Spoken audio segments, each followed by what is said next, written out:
Hi everyone! Welcome again to my channel, and today's video guys ay andito ulit tayo ngayon sa mga ginawa kong arrangement. Ayan.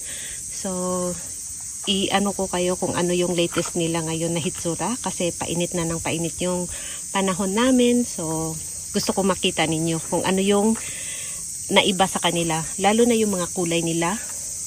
So, umpisahan natin dito sa dulo. So, ito nga pala yung mga nakatanim sa mga maliit na pot dati na ang cute nila tingnan, ang liliit nila. At ngayon guys, ganyan na yung hitsura nila. Yan, humahaba na yung kanilang stem, lalo na itong si Darly Sunshine. Ayan, humahaba na yung stem niya. So, ganyan na yung hitsura guys. Yan. So, halos sila ay ganun na yung ano na nila. Ayan. Humahaba na yung kanilang mga stem at yung mga sedam na nilagay ko, tinusok ko na mga sedam na dati ay napakaliit ay ganyan nakakapal guys. Ayan. At yung kulay, syempre, naiba na rin yung kulay nila. Ang hitsura nila ngayon ay summer colors na.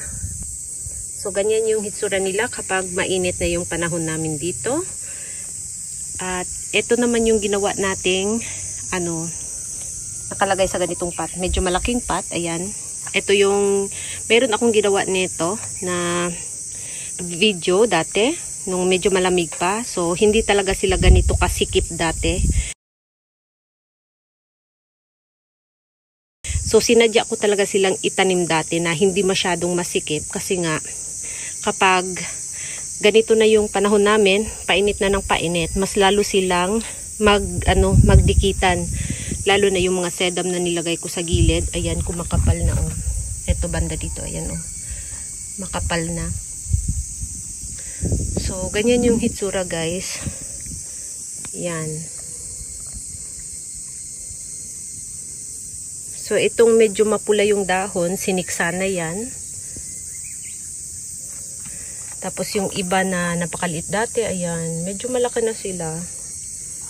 Ayan yung hitsura nila kapag painit na ng painit yung panahon namin.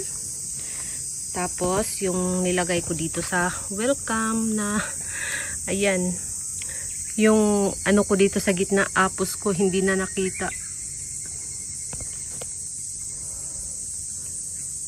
So, ganyan guys. At yung mga, ito oh, ang ganda ng ano niya oh. Yung sa gitnang ano niya oh, pumupula. Hindi ko alam bakit pumupula siya. Yan, dito rin sa ibabaw oh, pumupula din oh.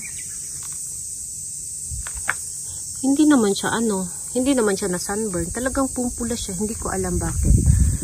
Yan, pumupula yung ano niya. Rosette niya sa ibabaw.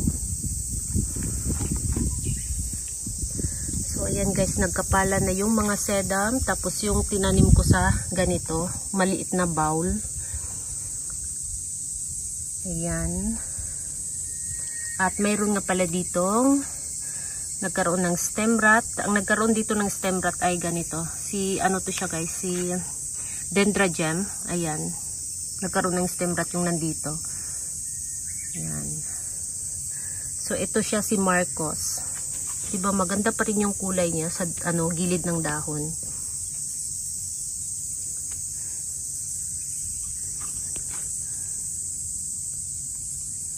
Ayan. Ito siya sino nga to? Si Brave. Ayan. Yung may pink sa gilid ng dahon, si Brave. Tapos ito, parang nagkaroon siya ng mites. Hindi ko alam kung mites siya or medyo na sunburn lang siya. Kasi sa ibabaw lang naman yung may itim-itim. So, inisprehan ko na siya ng gamot para sa mites. Tapos, yung dito, ito oh, makapal na rin yung sedam oh. Ayan. Kumakapal na rin yung sedam. So, ayan yung hitsura nila kapag na yung panahon namin. Mainit na. Ayan. Tapos, yung nilagay ko dito sa ilalim na Shichifukubini. Yan. Medyo lumaki na siya ng konti ngayon. Tapos ito yung galing sa sa mini greenhouse ko na sinabit ko sa pintuan. Dinala ko na dito. Ayan. Dito ko na siya sinabit.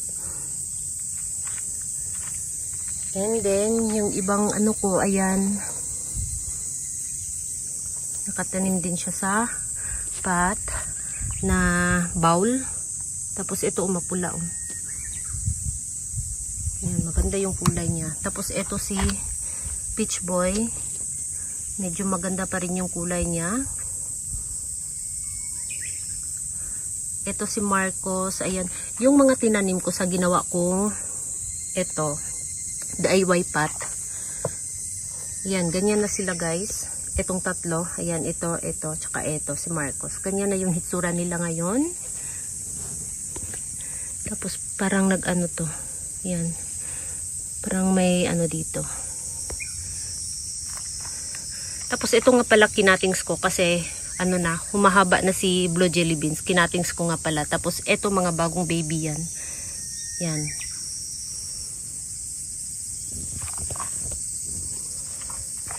Tapos ito naman dito, may na-stem rot dito. Ang na-stem rot dito si Marcos. Yan, tinanggal ko na. Pero yung iba ay okay naman. Yan. Tapos dito sa ibabaw, ganun pa rin. So, ibang-iba na yung hitsura nila ngayon. Yan, nag-green na sila, pero mayroon pa rin ganito yung kulay, si Davy. Yan, maganda pa rin yung kulay niya. Tapos si Pink Frill na dati is medyo pink-pink. Ngayon, ayan, kumupas na unti-unti yung kulay niya. Yan. Dito nga pala, hindi ako naglagay ng UV cut. Kasi, kapag tag-init na dito, mag-start yung ano dito is mga 6 o'clock hanggang mga 12 o'clock. So, half day lang sila nakaka-receive ng full sun. Kaya, hindi ko na nilagyan ng UV cut. At, itong ginawa ko sa wooden pot. Wala na yung guys, natabunan na. Ayan, natabunan na siya. Tapos, yung nilagay ko na topsy-turvy dito na dalawa, yan, malaki na rin. So, ganyan yung hitsura nila sa ibabaw.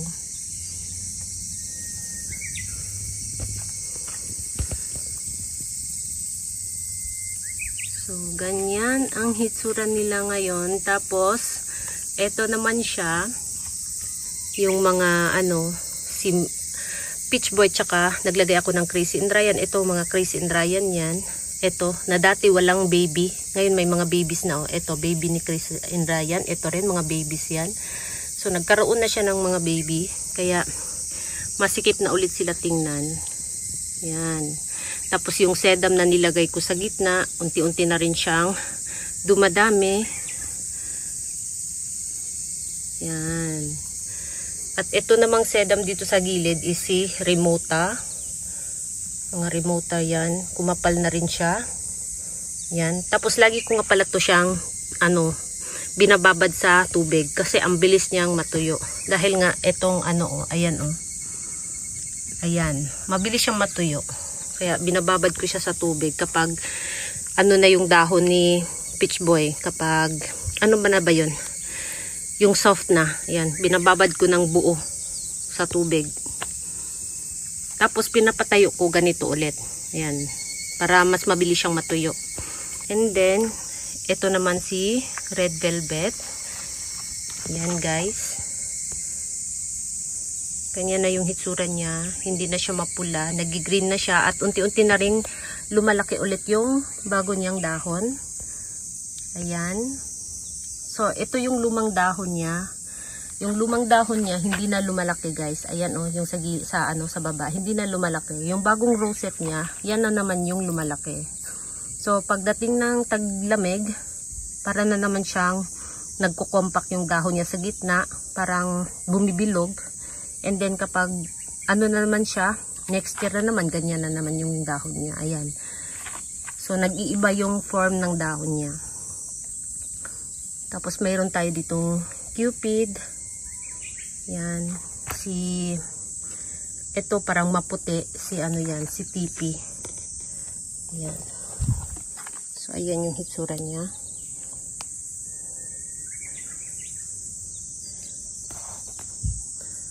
Tapos meron tayo ditong peach boy sa ano, medyo malalim na pot. Ayan.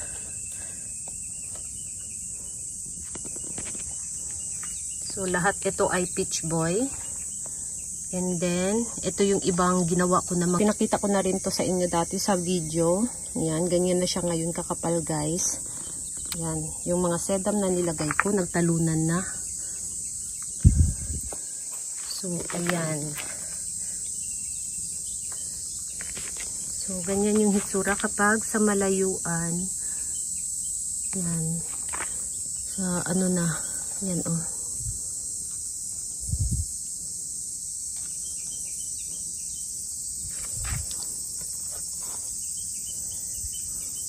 Tapos yung mga tinusok ko na ano, ayan, tignan ninyo. Ayan na siya kahaba guys.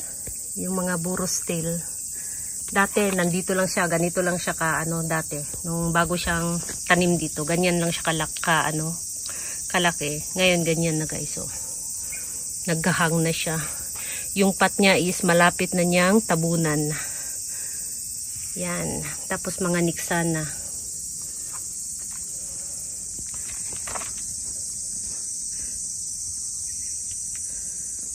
Tapos mga pretty and pink. Maganda pa rin yung kulay ni pretty and pink. Kapag hindi mo pinalitan ng bagong lupa, ganyan yung hitsura guys. Hindi masyadong nag-fade. Kahit pa paano may natirang kulay. Yan. And then, ito rin oh. Yan. Yung sedam kumakapal na rin. So, ayan guys. Kumakapal na talaga siya. Natabunan na yung ibang ano ko dito. Echeveria ko. Yan. So, kailangan kong hawiin para naman ano yung ano dyan. Mga Echeveria. Tapos, ito rin siya. Yung ginawa ko dati na hindi pa masyadong mahaba yung burros tail. Ganyan na siya kahaba. Ayan. So, last year ng autumn ko to siya ginawa. So, during winter time, nasa mini greenhouse lang siya. So, ngayon, ganyan na siya kakapal, guys. At yung mga nilagay nating Echeveria ay malaki na rin siya. Yan. So, halos the same lang sila ng laki ngayon, guys. Ganyan na. Ito, may nakatago dito na malaki na rin. Yan. Tapos, yung nasa likod is si braid. Ito si ano yan na nagiging green na si Robra yan. Yan.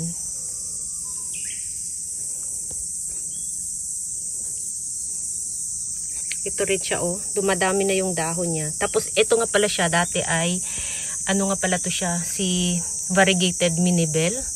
Galing siya sa variegated minibel na puno. Tapos, ito lang siya yung walang variegation. Kinatings ko, nilagay ko dito. Yan, wala siyang variegation. Tuloy-tuloy pa rin yung pagiging, ano niya, yung normal lang. Walang variegated sa dahon. Yan. Si minibel. Tapos, ayan ulit. Parang mayroong na sunburn. Ayan, na sunburn yung dahon niya sa sobrang init. Braid. Ito kumakapal na oh. Tapos ito naman siya si Rubiniclays. Yan, kumakapal na rin. Tapos ito nga pala si Niksana. Meron nga pala ditong nasira na isa. Ayan, nagka-stem rot.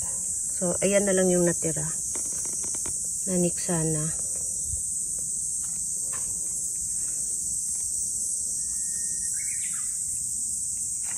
Tapos, ito yung mga ano guys, o sedam oh. Si Little Mishi, ang kapal na niya guys. At yung pagka-pink-pink sa dahon niya, sa gilid, nawala na. Yan. So, ganito yung hitsura ng bulaklak niya. Yan, napakaliit. At napaka-cute. So, ganyan yung hitsura ng bulaklak niya. And then, ito, ayan. Tapos dito, tapos na siyang malmulaklak, tinanggal ko na yung mga bulaklak. So, mga bagong ano naman to. Ayan. Mga bagong dahon. Tapos, ito naman yung ginawa kong arrangement natin na hindi pa ganito kakapal. So, ganyan na siya kakapal, guys. At ito, oh, maganda, oh. Ito siya. Si Opalina.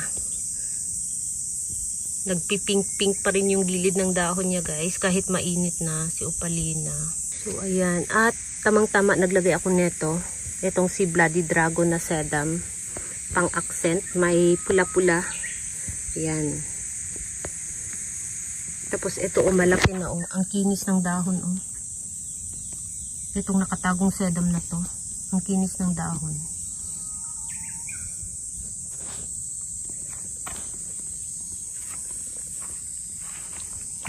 So, ito, nagtalunan na siya. Natabunan na yung ano ko dito. So, kailangan ko maggunting dito ng ano. I-trim sila. Para hindi matabunan yung ibang succulents. Ayan. Nagpipink yung gilid ng dahon niya. Si Money Maker. Ayan. At dito naman, si Harry Watson na ganyan na yung hitsura niya, guys. Kapag taglamig, ang kulay niya ay nagpipink siya. So, ito yung hitsura niya ngayon kapag tag-init na yung panahon. Maganda yung ano niya kasi mayroon siyang farina. Medyo makapal yung farina niya. So, hawakan natin yung dahon. Ayan. So, ayan, guys. At ito yung pinaka-mother plant. So, lahat ito ay nakakunik pa rin dito. Yan, nag-bouquet na siya. Tapos, nandito rin yung mga ano ko na hindi ko na inalagaan.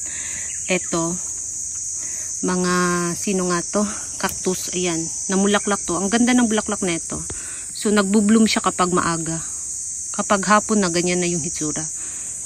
Yan. Nandito lang sila. Yan. Ito, oh. Nag-dry na, oh. Wala na. Nag-goodbye na siya. Ito rin, nag-goodbye na. Yan. Ito, namulaklak to siya. Ang bulaklak nga pala nito ay pink. Fuchsia pink. Yan. Ito rin, fuchsia pink din ang bulaklak. So, ayan, guys. Yung mga cactus ko na hindi ko na inalagaan. Nandito lang sila sa gilid. Yan. Ito, diniligan ko to. Ito, diniligan ko. Kaya nagkaganyan, guys. Mas maganda pala, hindi na lang sila diligan. Yan, diniligan ko kasi yan. Minsan-minsan kasi kapag nagdilig ako ng succulents, sinasali ko sila. So, ayan, nasira tuloy. Hindi sila nasira nung winter. Nasira sila dahil diniligan ko. So, ayan, guys. So, ganyan yung hitsura nila sa malayuan. Yan. Talagang nag-iiba na yung kulay nila at kumakapal na rin sila. Yan. At mayroon din ako ditong nakasabit na sedum. Yan.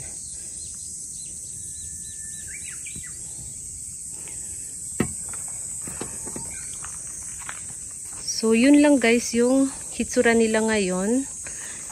Ayan. So, thank you so much for watching and please don't forget to subscribe and like to my channel. Sa hindi pa nakapag-subscribe, please subscribe my channel at i-click nyo na rin ang bell button para ma-update kayo pag nag-upload ako ng bagong video. Thank you so much for watching and see you in my next video. Bye-bye!